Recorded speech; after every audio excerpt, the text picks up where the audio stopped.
अस्सलामुअलैकुम दोस्तों, मेरा नाम है उस्मान और आप देख रहे हैं ग्रेट पाकिस्तान चैनल।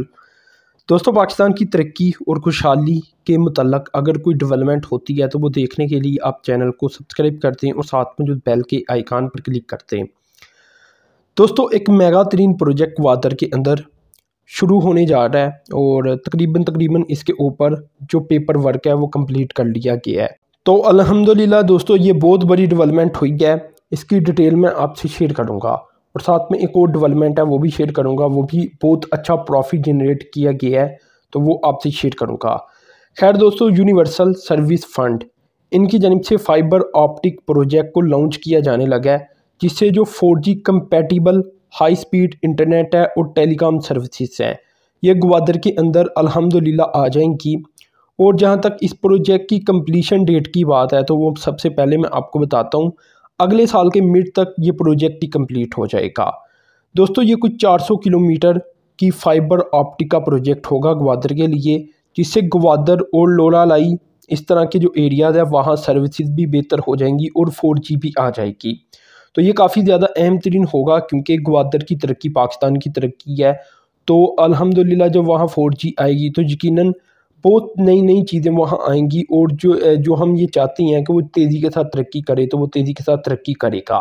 इसके अलावा दोस्तों, और भी बहुत सारे प्रोजेक्ट ये शुरू करने जा रही हैं जिसमें डेटा सर्विसेज की अपग्रेडिंग शामिल है 4G को लेकर, जो कि विहारी, लोधरा, सियालकोट, नारवाल, ननकाना साहब और शेखोपुरा में की जाएगी।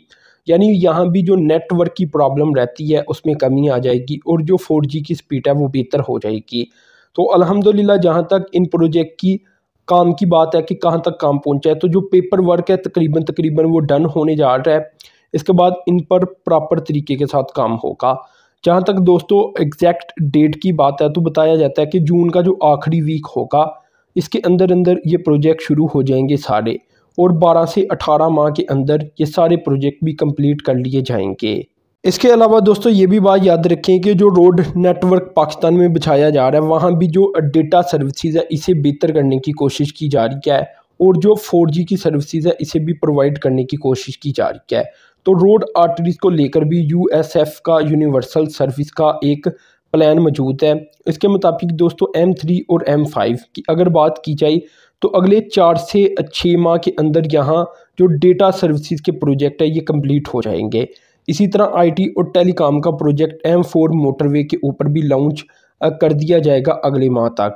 इसके अलावा दोस्तों जहां तक मकरान कोस्टल हाईवे और नेशनल हाईवेज़ की बात है बलूचिस्तान के अंदर, तो बताया जा रहा है कि 50 से 70% एरिया को अब कवर कर लिया गया है। तो आहिस्ता आहिस्ता जो कवरिंग है वो बेहतर होगी। अच्छा, ये बात याद रखें कि कवर करना और कवरिंग का बेहतर होना ये फ़र्क होता है। जैसा कि अभी बताया, सियालकोट, नारोवाल, ननकाना साहब और इस तरह के और अजला के अंदर जो सर्विस है इसे बेहतर किया जाएगा।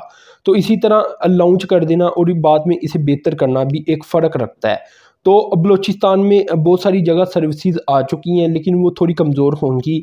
आहिस्ता आहिस्ता टेलीकॉम सर्विसेज इसे बेहतर करती चली जाएगी। इसी तरह दोस्तों अगर तो ओवरऑल मोटरवेज और हाईवेज़ को देखा जाए तो ब्रॉडबैंड जो सर्विसेज है और कवरेज है ये कोई 1929 किलोमीटर की जो अनसर्व रोड और सेगमेंट थे पूरे पाकिस्तान के अंदर, वहाँ तक यूनिवर्सल सर्विस फंड की जानिब से जो ब्रॉडबैंड सर्विसेज है वो पहुँचा दी गई हैं। तो ये अल्हम्दुलिल्लाह बहुत बड़ी डेवलपमेंट है क्योंकि रोड के साथ साथ भी अगर नेटवर्क बेहतर होगा तो इससे पाकिस्तान तरक्की करेगा। इसी तरह दोस्तों जो दूसरी डेवलपमेंट है ये पाकिस्तान स्टॉक एक्सचेंज के लिहाज से सामने आई है। जो टॉप 100 कंपनीज लिस्टेड हैं पाकिस्तान स्टॉक एक्सचेंज में, इन्होंने टोटल नेट प्रॉफिट 320 अरब रुपए का कमा लिया है 31 मार्च तक। तो ये बहुत बड़ा प्रॉफिट है और बहुत ज़्यादा ग्रोथ सामने आई है और 34% ईयर ऑन ईयर बेसिस के ऊपर ये ग्रोथ रिकॉर्ड की गई है।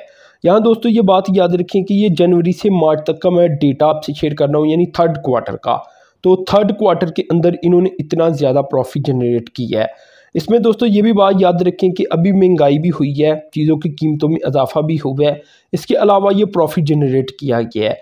यहाँ दोस्तों जो पहला सेक्टर है ये है oil and gas exploration firms का सेक्टर। तो इन्होंने 81 अरब रुपया जनरेट किया प्रॉफिट। कमर्शियल बैंकों ने 79 अरब रुपया। इसी तरह जो ऑयल गैस मार्केटिंग कंपनीज है इन्होंने 39 अरब रुपया और फर्टिलाइजर्स कंपनीज की तरफ से 27 अरब रुपया जनरेट किया गया है।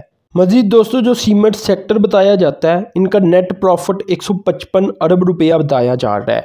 इसी तरह केमिकल्स का 12 अरब और पावर जो कंपनीज हैं इनका 10 अरब, टेक्सटाइल कंपनीज का 9 अरब और फूड जो कंपनीज हैं इनका 7 अरब, ऑटो असेंबलर्स का 6 अरब और बाकी जो कंपनीज बचती हैं ये कोई 35 अरब इन्होंने कमाया। तो ये भी एक अच्छी डेवलपमेंट थी, मैंने सोचा ये भी आपसे शेयर की जाए। तो अपने चैनल को सब्सक्राइब करना है, साथ में जो बेल के आइकन पर क्लिक करना है। अब तक के लिए इतनी था। अल्लाह हाफिज़।